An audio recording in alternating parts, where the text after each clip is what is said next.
Function హాల్లో SC వర్గీకరణ మాదిగల ఉపకులాల రౌండ్ టేబుల్ సమావేశం జరిగింది. సమావేశానికి ముఖ్య అతిథిగా మందకృష్ణ మాదిగ విచ్చేశారు. దళిత ఉపకులాలకు అండగా ఉంటామని, అందరి వాటాని దోచుకున్న మాలల రిజర్వేషన్ నష్టపోయిన ఉపకులాలకు అందించాలని ఇక మందకృష్ణ మాదిగ వెల్లడించారు. బాబాసాహెబ్ అంబేద్కర్ పెట్టిన రిజర్వేషన్ ఫలాలను రాజ్యాంగం అమల్లోకి వచ్చినప్పటి నుంచి ఆంధ్రప్రదేశ్లో కానీ తెలంగాణలో కానీ రిజర్వేషన్లు పొందింది మాలలు మాత్రమే అని మందకృష్ణ మాదిగ అన్నారు.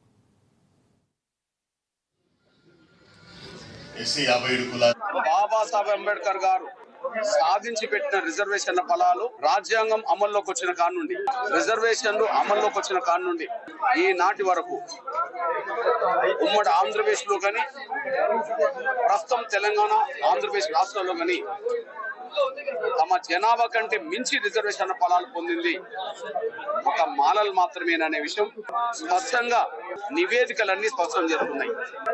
అది లోకూర్ కమిటీ నివేదిక అయినా, అది జస్టిస్ రామచంద్ర కమిషన్ రిపోర్ట్ అయినా, అదే సమయంలో జస్టిస్ ఉషా మేర కమిషన్ నివేదిక అయినా 59 కులాలు ఉండబడే ఈ ఉమ్మడి ఆంధ్రప్రదేశ్ లో ఒక మాల వర్గమే తమ జనాభా కంటే మించి పొందిందనే విషయం, అందువల్ల ఎస్సీ వర్గీకరణ జరగాలనే విషయం తమ నివేదికలో పొందుపరిచింది.